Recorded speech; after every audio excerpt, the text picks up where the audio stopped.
c'est assez facile du dëgg président de la République amul jaaxle pour nommer ko. ki nga xamante ne assemblée nationale moo koy yebali te amuñ jaaxle pour désigner ko donc loolu problème du loolu mais pourquoi retarder le Sénégal mais Sénégal ñun ñoo ko bokk du dëgg muy pouvoir comme opposition. oui donc ñiy yàq waruñu yàq. ñi nga xamante ne dañuy tardé réew mi muy opposition parlementaire bi waruñu ko tardel. je suis désolé. et puis boo nee. Cheikh maanaam nguur gi dafa war a jël ay matuwaayam ak ay responsable am. bu ñuy wax ci conseil constitutionnel. dafa war a mat non mais il faut ñu dégloonte c'est-à-dire que njiitu réew mi. moom moo am responsabilité. pour que institution yi di dox. mais bu fekkee dafa am faatu. xam nga ñun ñaar ñoo xam ne dañu retraité. ñu toog ab diir boo xam ne amuñu. waaw non non xam nga il faut ñu déglu. Cheikh Abdou xam nga ñun nous sommes des républicains amuñu problème par rapport à leur recours. du dëgg ñun dañu respecter ces recours am nañ ci droit def nañu ko ils ont jugé la loi anticonstitutionnelle nañu dem effectivement fi ñu war a dem. du dëgg mais xam naa ne président de la République ni ñu ko xamee tant que recours boobu ñoom jeexaluñu temps bi. moom du promulguer loi bi ça c'est pas possible. du dëgg du ko def mais le vouloir vraiment retarder le pays. jàpp nga ne moi je pense que ne c'était pas la peine. jàpp nga ne mën nañoo am gain de cause ci conseil constitutionnel. non mën nañu am gain de cause dans la mesure où bon man li ma jàpp du dëgg mais nag conseil constitutionnel moom mooy tranché mais xam naa ne ñun loi bi ni mu demee assemblée nationale ba fii mu yegg si nii. du dëgg ba nga xamante ne nii assemblée nationale voté na ko ba président Moustapha Niasse effectivement dina defar loi bi yónnee ko son excellence le président de la république te yónnee na ko. parce que depuis bañ ko voté keroog la ne incha allahu rabbi fii ak suba. effectivement dana acheminer la loi là. donc le problème mooy déjà li mu wax ne secrétaire général daf leen bañ a jox. effectivement la loi là pour que ñu mën koo kii moi j'en doute parce que bu dee ko xam administration rek Sénégal ndaw soosu kenn gënu ko xam administration donc la fa xew ñun xamuñu ko te xam nga ñoom comme que ils sont toujours dans la manipulation ak di jéem a lëndëmal xelu askan wi donc yooyu dañuy jàpp rek ne dañ koy jëlee dina voilà. alors leer na Abdourahmane ndax am nga yaakaar que ne peut-être saisine bu opposition bi mën na am benn njeexital pour que ñu xoolaat ndaxte ñu bari quand même dañoo jàpp ne sax dañu war a toog diir boo xamante ne dañu gën a càmbaraat cette loi bi nga xam ne ñu bari ci sénégalais yi comprendre ñu ba tey li nga xam ne moom moo nekk ci biir loolu parti bi dafay wax beneen parti bi faree ci kujje politique bi wax ñi faree ci nguur gi ku nekk di xëcc ci sa bopp. waaw j'emprunte ces mots honorable nee na j'en doute. Dans ce contexte, le doute est permis. Si on remonte le temps, dans nos relations avec le Conseil constitutionnel, pour beaucoup de recours yi nga xamante ni opposition déposé na ko fi. waaw liñ ci am espoir du bëri. foog naa bi ñuy teree dem dajaloo buntu ministère de l'intérieur defoon nañ fa benn requête. et suite bi c'était favorable. mujj nañ génnee ne kenn war a mën a tere ñu manifester buntu ministère de l'intérieur mais muñ gisee suñu relation en tout cas ñun ñi nga xam ne ay jamono ñoo nekkoon ci opposition bi gis nañ ko fi par rapport surtout en tout cas beaucoup de problématiques pour qu'il y ait une suite favorable effectivement en tout cas à l'opposition par rapport à des votes de loi ki ay requêtes amuñu ci yaakaar nous on revient à dire que moi je pense que le terrorisme c'est une question importante bu am solo la plus importante question dans ce pays parce que lu jëm ci réew bu amul sécurité mais mënta am aafiya bay am économie bu amul économie réew moom mënta dox donc la question était tellement importante qu'il fallait quand même ñu waxtaanee ko mais dama la wax sànq lu am solo donc problème nekk benn genre xëccoo non xam nga Sénégal gis nga Sénégal pour un rien mën na basculer il faut que acteurs yi conscience yi et ces acteurs quand même qui risquent de basculer ce pays ils sont minoritaires dans ce pays c'est les acteurs politiques et des deux camps il faut qu'on ose se dire la vérité xaj nañ ñu jàmm xaj nañ ñu aafiya dinañ taal réew mi ñoom ñëpp les acteurs politiques ouais mais parce que le pouvoir dans une certaine attitude est dans l'abus la dictature il faut l'admettre pour une opposition qui est presque dans l'anarchie une opposition boo xam ne dans ses composantes des fois dañ ciy gis sax ñoo xam ne c'est d'anciens du pouvoir ñu àndoon ak président naan ko waaw góor kenn xamatul réew mi nu muy nuru kan mooy perdre cette majorité sénégalaise bi nga xamante ni comme transhumance aussi amuñu lu ñu lekk amuñu lu ñu naan liggéeyuñu boo demee ci hôpitaux yi doo faju gis nga nous risquons d'être perdants. Moi je pense que ni li ma wax sànq laay dellu si gis nga bu ñu vivre ay étapes importantes de notre démocratie dañ ciy war a jàngat man dama jàppoon ne ay procédure d'urgence démarche la woon politicienne léegi comme que fi ñu jëm ak débat bi fi posé mën na ak li ñu fi jugee tamit mars mën na basculer loo réew mi le président de la république moom moo yor lead bi lii du lu ñuy foowee parce que am na lu ñu ciy contesté Babacar a fait des éclairages mais ba tey am na loo xam ne man mënuma convaincre xamul tax doute bi animé honorable député moom may animé contexte bi ñu ne ak coow li ñu fi jógee wax naa la sànq nous ne sommes pas d'accord pour que ñuy def ay destruction de biens wala yàq àllu réew mi wala nga gis benn nit toog fële naan dem leen taal kër jaamur parce que loolu ça peut être assimilé à du terrorisme waaw dañ ko fi gis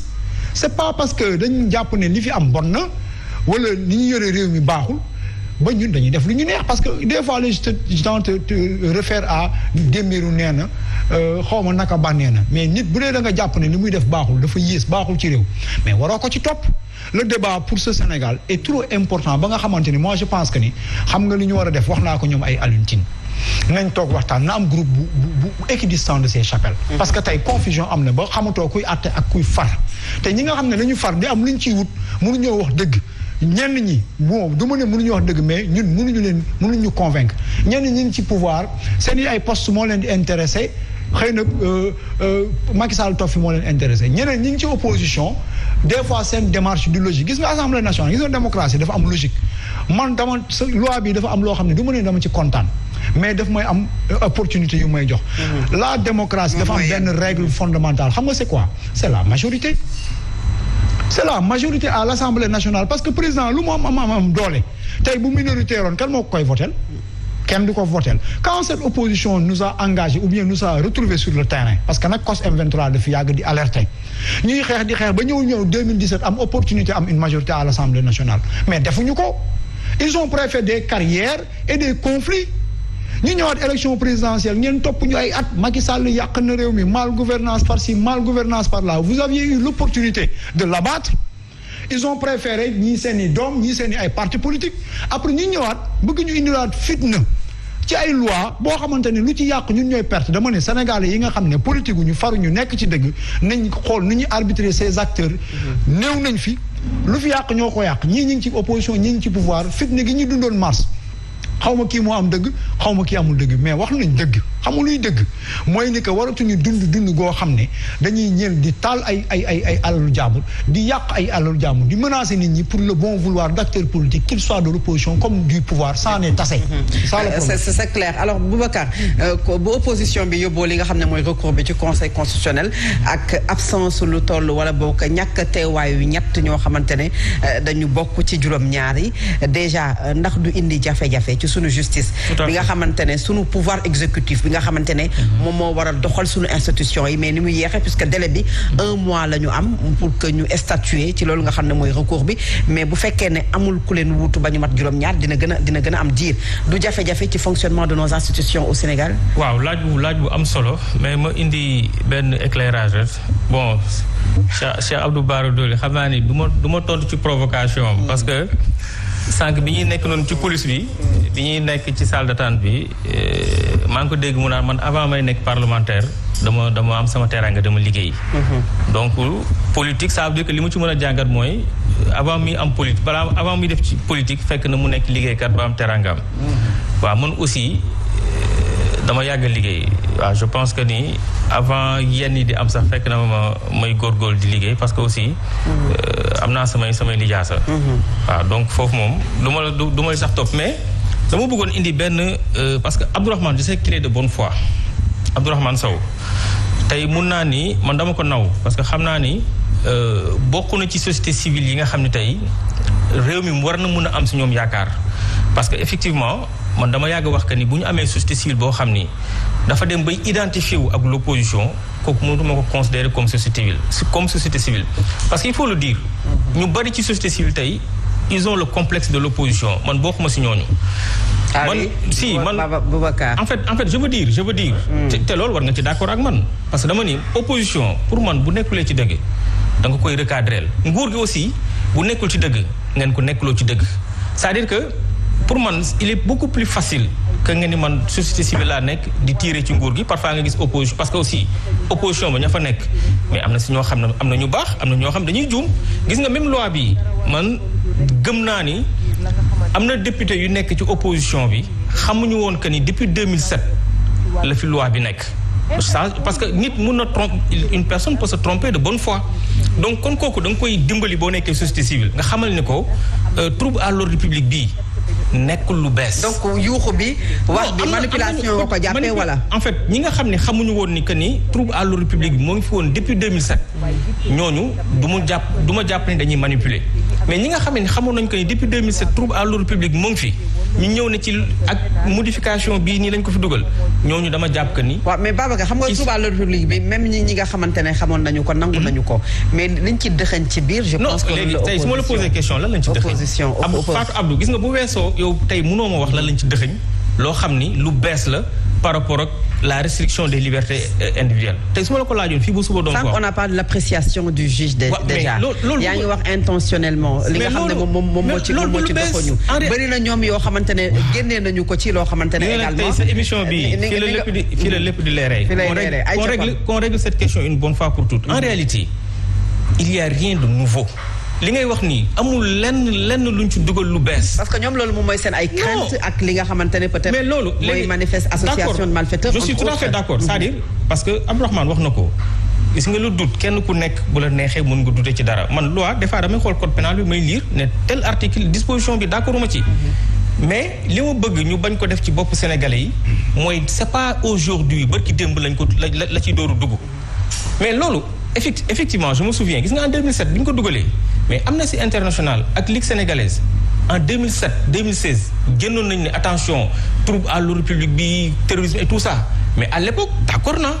mais bu ñu bàyyee nag ba ñëw ba 2021 ñu bëgg a gëmloo sénégalais yi ne lii nii lu bees tàq la Abdourahmane foofu laa ni il y a problème il y a de la manipulation donc moo tax mu bëgg sénégalais yi xam une bonne fois pour toutes que lii nii loi 279 bi sëñ Bara di wax gis nga bu weesoo travaux forcés ñu dindi ko dugal réclusion criminelle je parle nag de l'article 279-1 amul leneen Fatou Abdou lu ci bees lépp 2007 2016 te gis nga en 2007 sax xam naa la ñu waxoon trouble grave à l'ordre public xam nga nit bu ne trouble grave à l'ordre public mais foofu moo gën a yomb nga qualifier nit comme terrorisme mais en 2016 régime bi fi nekk bi ñëwee xam na lañu wax ne trouble grave dafa oyof trouble rek à l'ordre public dafa oyof nañ ci yokk gravement il faut que trouble bi nekk un trouble grave donc kon loolu dul bees na ko sénégalais xamoon maintenant pour répondre à votre question je suis tout à fait d'accord conseil constitutionnel waruñu toog ay nit seen mandat jeex mu am ñu génn àdduna boobu ba léegi procédé wuñ à leur remplacement c'est pas normal pour une institution comme le conseil constitutionnel bi nga xamee ni tey dafa nekk bànqaas bu am doole non pour man jàpp naa ni waroon nañ prévoir que ñi nga xamee ni tey seen mandat dafay jeex gis nga bu jeexee à la minute qui suit wala 24 heures après qu'on procède à leur remplacement parce que aussi conseil constitutionnel bu ñuy xool ci suñu architecture mais dafa nekk bànqaas boo xam ni dafa am solo déjà pour preuve mais les députés ils sont dans leur rôle et c'est très normal quand on vote une loi et que mu am ay députés yoo xam ne dañu jàpp que ni cette loi là elle est anticonstitutionnelle que loi bi méngawul ak constitution mais Fatou Abdou loolu c'est le droit le plus absolu que ñu def recours dem au niveau du conseil constitutionnel et puis loolu sax dama koy saluer xam lu tax pour man loolu mooy démocratie loolu